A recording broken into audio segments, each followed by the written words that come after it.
Stop scrolling because you're about to step inside a life where elevators open to private galleries, garages hum like museums on wheels, and a single calendar ping can launch a convoy, a helicopter, and a super yacht before your coffee cools. Welcome to how the richest princess in Europe spends her billions, a cinematic deep dive into a royal routine tuned like a Swiss watch and polished to a mirror shine.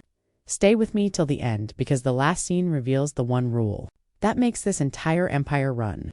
Dawn starts, quiet curtains breathing, marble floors tasting the first light, and a schedule already moving beneath the surface. A trainer arrives by a side entrance. The gym glows like a boutique sporoformer, cold plunge, mirror wall with a skyline view. After a precision workout and a breakfast that looks like a color-graded still life, the wardrobe opens.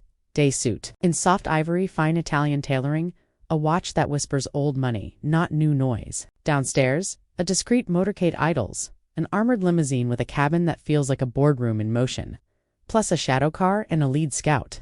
This is the king luxury car's moment. Door opens, hill lands, glass seals, and the city fades into a soft hum while the driver glides into a pattern only insiders recognize. First stop is often a foundation site visit. Think schools where scholarship boards turn keys for first-gen students, clinics where grants translate into new wings, ateliers where apprenticeships keep traditional crafts alive. When you have billions, your calendar becomes a blueprint. Some lines point to pleasure, many point to purpose, and the best days do both. By late morning, the garage comes into play because this princess doesn't just collect cars. She curates eras. There's a trio of hypercars with numbers that sound like rocket science, a British Grand Tour in racing green that purrs rather than shouts, and an electric flagship so silent the first time she rode in it, she laughed at how the city suddenly sounded like a movie with the volume turned down. During heritage weekends, the classics come out. A 1960s convertible that turns boulevards into postcards, a pre-war roadster with hand-stitched leather that smells like history, and a chauffeur-driven limousine whose doors close with the soft thump that collectors swear is a love language. Each vehicle has a role: stealth for hospital visits, spectacle for state nights, effortless cool for coastal afternoons, and the team keeps them tuned like instruments, detailing every surface until reflections look HD. Lunchtime can be a power salon disguised as a table for six, hand-blown glass. Silver so polished it starts conversations, plates that support seasonal menus free of drama and rich in detail. The talk is strategy: how the new arts endowment picks winners without chasing trends, how the green energy investments translate to jobs in regions that used to be left behind, how the family's archives will tour major museums without becoming a paparazzi circus. When the plates clear, it's time to change tempo. A helicopter rises from a private pad with a whisper, banking over vineyards and tiled roofs before swooping toward water so blue drones can't resist it. Down below, a tender skims out to meet a yacht that looks less like a boat and more like a floating boutique hotel. 2 pools, a cinema, a spa with a hammam that smells softly of eucalyptus, sun pads big enough to land a meeting on, and a bridge deck where sunset turns champagne into an art installation. On board, there's a studio for sketching and strategy, a chef whose tasting menus could headline any capital city, and a library stacked with auction-won rarities and new proofs from a favorite indie press. She spends here with intent, not just on square footage but on experiences that stretch time. Philharmonic quartets under a rising moon, marine biologists hosting night talks about reef restoration, dawn swims followed by barefoot briefings where billion-euro ideas get green. With sea spray still on everyone's wrists, evenings on land are a masterclass in entrances. The motorcade slides through old stone arches and modern glass canopies with the same grace. Security working like choreography, routes rotate, decoys appear and evaporate. Doors open only after eyes have already cleared the room. A red carpet gala calls for couture that photographs like architecture sculpted shoulders. A line that lengthens, fabrics that catch light without fighting it, paired with heirloom jewels, whose provenance reads like a museum label. But she plays both sides of luxury. You'll also catch her slipping into a heritage cinema for a debut. No photographer's hair in a low knot, hands-free except for a tiny clutch that hides a very adult to-do list. The spending here is invisible and meticulous. Restoration grants for fragile theaters, quiet funding for young filmmakers, travel fellowships for orchestra kids who otherwise only fly in dreams. The billionaire part becomes a paintbrush. What she touches turns into stories other people can live in. Now, the question everyone asks, where do the headline numbers go? Start with property castles reimagined as cultural campuses, Paris and Milan apartments that act like launch pads during fashion and design weeks, mountain chalets where the wood glows honey warm and the air tastes like diamonds, and coastal villas that blur boundaries between terrace and sea. Ad art, blue-chip modernists that anchor the walls. Commissions from rising painters the algorithm hasn't learned yet. Kinetic pieces that animate stairwells and installations that turn gardens into wonderlands where children and ambassadors both forget to check their phones. Fold in the serious via coziest the car's butt. Also helicopters tuned for efficiency and safety. Tenders that treat rough seas like rumor. And a jet with a cabin mapped like a productivity engine. Sleep suites, meeting pods, and a galley that can pivot from comfort food to Michelin level at 40,000 feet. Then stack the portfolios. Green energy, ocean tech, medtech, artisan fashion houses that pay living wages and keep crafts alive. Film companies that tell stories from places the mainstream keeps missing. Tech incubators where a single seed investment can ripple into 1,000 future paychecks. Not all spending sparkles. Some of it lives where cameras never go. Pensions for staff who've been with the household since their first uniforms. Healthcare coverage that follows people when they change roles or start families.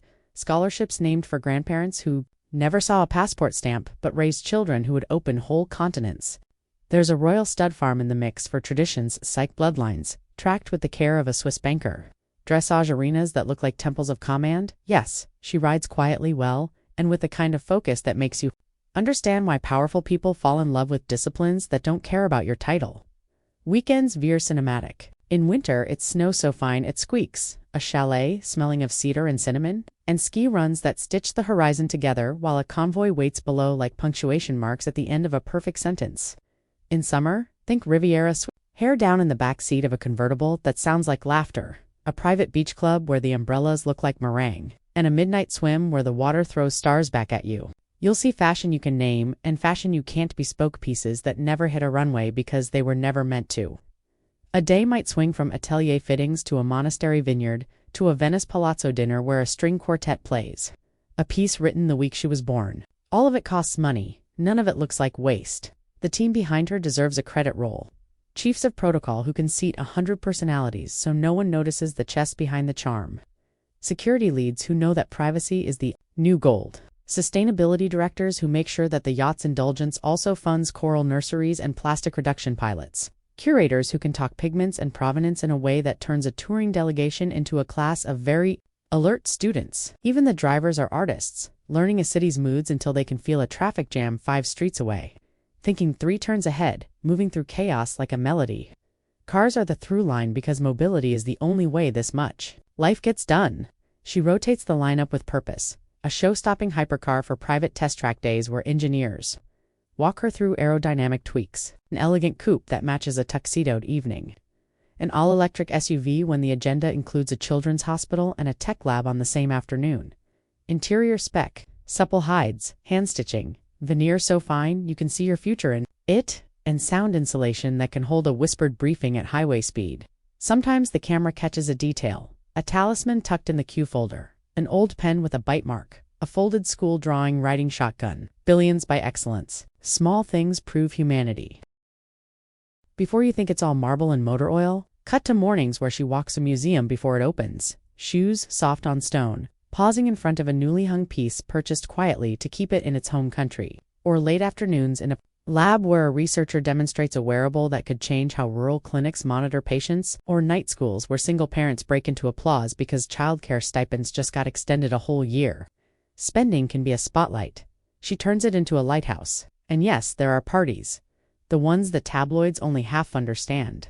Masquerades in restored courtyards where masks come off at midnight, and the playlist swings from Baroque to house without anyone blinking. Garden fetes where dress codes say pastel, but the guest list says power. Yacht soirees where the deck transforms into a runway with no phones allowed, only memories. The champagne is excellent. The guest gifts are better donations made in your name to programs you didn't know you cared about until you met someone who lives them. Now, for the final scene, the one I promised, if you stayed, the princess alone. In a quiet study, lights low, city winking beyond the glass. The day's jewels rest in velvet. Her phone is asleep. On the desk, a legal pad with 3 columns. Give, grow, guard. Give a list of commitments that will outlive her. Grow. Investments that build both wealth and resilience. Because money that doesn't multiply mission isn't interesting anymore. Guard, privacy time, family. One line underlined twice. Luxury is alignment. That's the rule. The palaces, the cars, the jets, the yachts, the art. They're not the point. They're the instruments. The music is what they let her build. If you want more deep dives like this, garage tours, jet layouts, yacht tech, security choreography, and the untold strategy behind royal spending drop, your favorite moment in the comments? Smash that like so this story finds the people who love it, and subscribe to King Luxury Cars. We're already queuing the next convoy, mapping the next skyline, and unlocking the next door you've never seen. Because once you learn to spot alignment, you can't unsee it.